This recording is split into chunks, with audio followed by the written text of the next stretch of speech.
Ouais, bonsoir dans le monde entier. C'est Jérôme Abia, la ville de News, bien à Boga.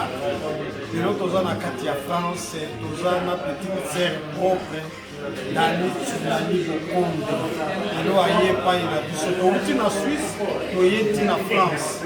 Tellement, on a mon kilo, on va à la frontière, peut-être au 4 sacs à 2 sacs. Donc, on y a. On a mon masolo, ils ont carré. Dani Boko meye moka ye bisabino biti ya voyage na ye na ba prêtre ya kutani na ba. Voilà, merci Fernanda Boga. En tout cas, les communes sur les carrés. La qui Suisse, la Genève, la qui à Lausanne, en tout cas, ma ramène très bien. La qui Kota, là, c'est la famille, hein, Betty, Fernanda Boga, Angèle Diasuka, donc vraiment, on a écouté la banque, on va classer Bélé, peut-être qu'il y a un génie citron, mais pardon, je suis de Londres, en tout cas, c'était bien passé. Mais Moussa a toujours présent à la carte. Dans le voyage, Moussa les a. Donc, ma Moussa, ses amis, peut écouter, il fallait que tu aies un business. Parce que dans ma Moussa, il faut que tu aies un business. Ça, on a mon monde. Mais dans le cadre du Congo, il y a des gens qui ont été à l'Ossala pour la Boka. Dani Bokomba Bimaka pour la Congo. Il cherche pour nous, pour toutes les familles autour de la Congo. Oui, oui. Dans le cadre du Congo, il y a des gens qui ont ça là. Il y a des gens qui ont même na Guinée, on a via Benga. La fondation, on a salarié ou des panais. Ce qu'on m'a dit, c'est une naïveté. Il y a une salarié. On a la vérité, alors on va dire. Ma coach est basée dans ma maman, mais basée dans ma on a présenté un top modèle. Autant la soupe pour reconnaître Angèle Diasuka. Il y a mon papa cela. Merci. Je dois à la France.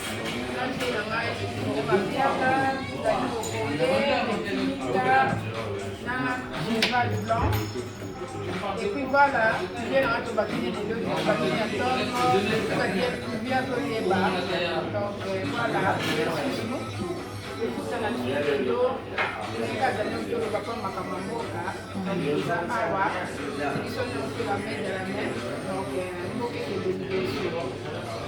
Voilà, c'est ma Betty moi les global, en tout cas, la présidente Betty Mika Kemba, la journaliste assistante sociale, balobi na une chaîne ya basi ya Congo, basi ya Congo, Simbi, Masola basi ya Congo. Basi ya Congo. Basi ya Congo. Moi na ya les news de star. Moi na ya les news de star. Donc Masola tali ba maman na Congo. Yango ya ko soa fonda. La Congo mobile na Suisse diaspora mobile appel écoute. Donc Dani Ansal pour na Congo aye tochepe maboko pour na mboka solidarité donc travailler la main dans la main pour travailler ensemble donc on a qui est dans sala nae on a bossé en tout cas le week-end pendant 3 jours tout va dire ça est vraiment ça battu le groupe ça les salariés bien mbote na ba maman sur Suisse mbote surtout vraiment la première dame Obali maman Denise Nyakio Tshisekedi maman ya Yambo ya Congo. Tout ça, tout ça, il y a des pamboli, tout souvenir, dans le salapé à Bassi. En tout cas, vraiment, ma maman, tu as compris, maman Suisse, ma maman diaspora, maman Débélé, la côte à Bassi à Congo. Voilà, c'est ça. En tout cas, il était bien ERA, tout ça, il y a ERA, Ramsey, tout ça, il y a Steve, maman Fatih, maman qui m'a dit maman. Marlène Kassanga dit l'ondolé vraiment avec Moussala, il a fini ma porte, il a boni ça c'est ça. Mais bon mon bazar des photos, ma ça n'a souci à aider mon la sauver. Parce que la vague l'eau là awa, on peut se monter là, c'est ça. Ah. Bien sûr, c'est la tout boni. C'est ça, regarde, na petit ngai na réconciliation. Et pas mon boulot, les amis, il y a un Tonga. Dani de Boss, Joe et ma Betty. Et puis si on va s'en petit na biso.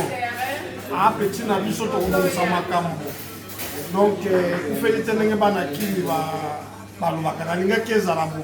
po oyebake na sololi kimia oyo olukaka tokotya kimia. Merci.